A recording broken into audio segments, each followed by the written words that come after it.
Монгол Улсын засаг зархаа нутаг дэвсгэрийг нэгж түүний удирдлагын тухай хуулийн шинжилсэн хариулгын төслийг бол аймаг улсын зэрэгэлдээ хот болох эрх зүйн үндсийг тодорхойлдог.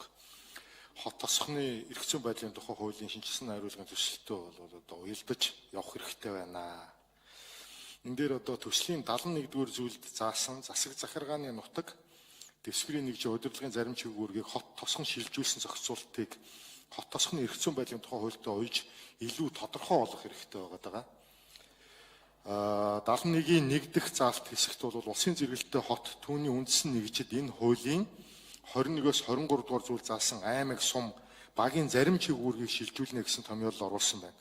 Зарим гэдэгт одоо яг ямар чиглэлийг тодорхой зааж өгч байгаа юм бэ? Нэг юм бүрхэг байдалтай байхаар энэ асуудал бол их тийм замгарсан байдал руу орох гээд байна.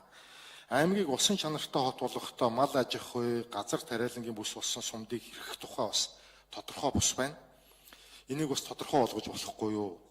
Энэ дээр уялдаад бол дараачийн нэг асуудал гарч ирж байгаа. Энэ хуулинд бас нэг онцгой авч үзэх ёстой хэдэн субъект байгаа. Монгол улсын эдийн засагт онцгой нөлөө бүхий одоо сумдуудын асуудлыг бид нэр авч үзэх ёстой. Юу гэхээр энэ стратегийн орд газар. Одоо жишээ нь Өмнө Говь аймгийн Хамбогд сум, Цогц Эцгийн сум, за Гурван Тэс сум, за дахиад одоо тэр өмнөх одоо хилийн боомтууд байна. Хойно байгаа одоо хилийн Алтан булаг боомт байна, Замын үүд боомт байна. Энэ дарханд одоо жишээ нь Шарын гол гэдээ байж чинь те. Энэ том одоо эдийн засагт нөлөө бүхий энэ сумдуудад одоо нийгмийн нийтийн үйлчлэгээ бол жишээ нь хүрэлцэхгүй. Эмчийн одоо жишээ нь хэд эмнэлгийнх нь 1 жилийн зардал ганцхан одоо сард дуусчдаг. 1 жилийн зардал нь. За татврын байцаагч нь хүрэлцэхгүй, байгаль орчны байцаагч нь хүрэлцэхгүй. Тэгэхээр энэ дээр ийм онцгой нөхцөл оруулах тал дээр бас анхаарч өгч болохгүй юу? За 3 дугаар асуулт бол энэ засаг захиргаа нутаг дэвсгэрийн нэгж дээр одоо энэ улсын зэрэглэлтэй хот байгуулахад энэ одоо жишээ нь Дархан уул аймаг дээр Дархан сумыг хот болгоно. За Дархан уул аймгийн 86 орчим хувь байгаа байх. Тэнгүүд энэ сум улсын зэрэгэлдээ хот хоёрын одоо эрх мэдлийн асуудлыг бас тодорхой бус байдлаар оруулчихжээ. Энийг тодорхой болгох тал дээр одоо эрх зүйн талаас нь анхаарч болохгүй юу? За дараачийн асуулт бол энэ орон нутгийн одоо бие даалгах эдийн засаг нийгмийн асуудлаа өөрөө шийдэх энэ асуудлууд дээр бол нэлээд сайн санаачлагтай төсөл болсон. Гэхдээ энийг дагаж гарах одоо энэ өмчийн тухай, татврын тухай гээд одоо энэ санхүү хөрөнгө оруулалттай холбоотой хуулиудын зохиол заалтыг энэ хуулиа дагуулад оруулах тал дээр бол бас онцгой анхаарах тал дээр тодорхой хариултуудыг өгөө явж өгөх зүгээр байна гэдэг энэ 4 асуултыг одоо энэ ажлын хэсгээс асууж байна. За ажлын хэсгийн дараа Сүхбаатар гишүүн. Хүн гишүүн Дамжин гишүүний асуултанд хариулъя. Хот тосхны улсын зэрэгэлдээ түүний үндэс нэгжид энэ хуулийн 21-с 23 дугаар зүйл заасан аймаг сумын багийн зарим чиглэлийг шилжүүлнэ гэж байгаа. Тэгэхээр энэ дээр таны хэлдгээр тодорхой бус биш. Яг тодорхой энэ хуулийн 21-с 23 дугаар зүйл заасан зарим чиглэлийг шилжүүл. За энийг бол тэр төслийн 70 дугаар зүйл дээр зааснаар засгийн газрын өргөн мэдүүлснээр их хурл шийдвэрлэнэ. Тэгэхээр засгийн газар энийг бас тодорхойлох ёстой. Энэ болгон ч бол төсөв улс орны энэ татвар өмч газрын харилцаа гэдэг бол бас төрийн том бодлогын асуудал, хуулийн. Энэ бол улсын хурл засгийн газрын тодорхойлох асуудал байхгүй. Тэгэхээр энийг өнөөдөр ажлын хэсэг гэдэг юм улсын хурл яг хуулиар урьдчилаад яг ингээд ийм байна гэд хийчих болцоо байхгүй. Дээр нь угаасаа энэ хууль бол бид рүү үлсэн хуулиар зохицуулах харилцаанд гол тэр үндсүүдийн үндсэн зарчим тэр үйл ажиллагааны зохион байгуулалтын гол юмнуудыг нээж өгөх тухай асуудал байна. Тэр салбарын хуулиудаар энэ шийдэгдэнэ. Энэ боломж нь бол тодорхой тэр салбар хуулиудаараа тодорхой гарна. Ялангуяа тэр хот тосхны асуудлууд хуулийг гаргах. Тэгээ Улаанбаатар Дархан Эрдэнэ хотыг улсын зэрэгэлдээ хот тооцоод ирэхээр амьдралын олон асуудлууд гарч ирнэ. Энэ бол том эрх мэдлийн одоо хуваарлтыг хийх ажил засгийн газар хийх асуудлаа. Хууль тогтоогчийн бас зарим одоо хийгдэх ажлууд бол хязгаарлагдвал энэ хуулийн төслийг засгийн газар оруулж ирээгүй. Бас зарим юмын засгийн газарт нь үлдээх ёстой гэж бодож байгаа. Хоёрдугаар онцгой нөлөө бүхий сумдыг одоо авч үзэх тухай асуудал та яах аргагүй зөв асуудал хөндөж байна.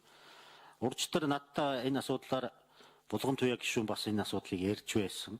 Тэгээ энэ асуудлыг өнөөдөр бид нар бас ингэж ангилахад хэцүү. Ажлын хэсгээр яригдсан. Ер нь бол нуулгүй хэлэхэд бол хоёр юм яригдлаа шүү дээ.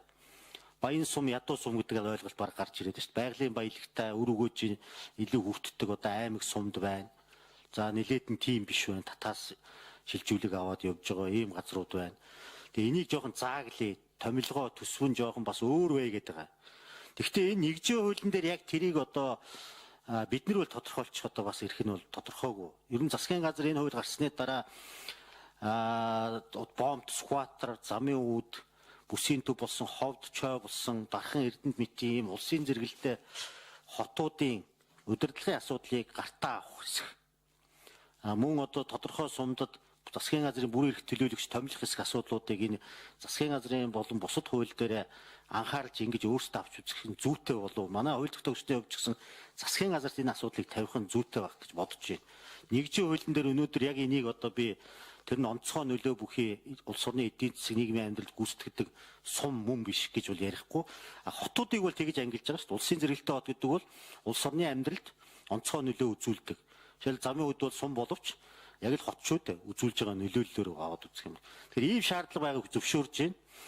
За улсын зэрэгэлтэй хотын статус тодорхойгүй гэж улсын зэрэгэлтэй хотын статусын асуудал яг энэ нэгжийн хуулийг дагаад яг аргагүй тэр хот тосхны хэрэгцүүн байдлын тухай хуулиараа гарнаа. Энийг амжуулах асуудал бол нэлээд том ажил хийгдэх ёстой. Улсын зэрэг. Одоо Дархан уулын аймаг, Орхон аймаг гэж байгаад иж болохгүй шүү дээ. Тэгээд Татан буугд аймгаа Татан буулгах асуудал уг нь үндсэн хуулийн хавсралт хуулиар шийдэгдсэн асуудал шүү дээ. 92 онд. Өөрөө өдөр хот тосхны хотынхны өөрөө удирдлагыг зохион байгуулах хүртэл аймгийн статустай яв гэж одоо Дархан эрдэнтийг хэлсэн болохоос биш. Яг ингээд аймгаараа яваад бай гэж хэлээгүй 28 жил хэрэгжээгүй. Үндсэн хууль зөрчигдөө явж байгаа. Тэгээ энэ асуудал дээр одоо харин ажил явж байгаа учраас тодорхой бусыг тодорхой болгох ажил яг энэ одоо хуулиар явж байгаа. За өмчийн асуудал маш чухал асуудал. Их хурлын одоо эх жилийн төрийн болон орон нутгийн өмчийн энэ компани менежмент засаглал өмчийн эзэн байх тухай асуудлууд бол маш том шинжилгээ. Манай энэ хэсэг дээр байгаа аймгийн сум дүүргийн өмчгээд тусгай одоо хэсгийг өгж байгаа. Орон нутгийн зарим нь энэ угаасаа л бүгдээрээ л яриад байна л да. Энэ үндсэндээ эн чинь баг үндсэн хууль шиг эрх хэмжээтэй аюу том хууль. Тэгээ яг одоо энэ төслийнхэн шатанд бид нэр энэ саяхан яриад байгаа тодорхой бус гээд эсвэл одоо энэ засгийн газар хийх ёстой гэдэг энэ асуудлуудаа тодорхой энэ хуулиндаа тусгаж хийж өгөхгүй бол дараа нь энэ хууль чинь бусад хуулиудыг дагаж өөрчлөгддөг тийм хууль бол биш байгаа байхгүй да. Тэгэхээр ажлын хэсгээс бол би одоо өөрийнхөө албан тооторын хүсэлтүүдээ явуулна, тодорхой томьёоллуудыг явуулчихна.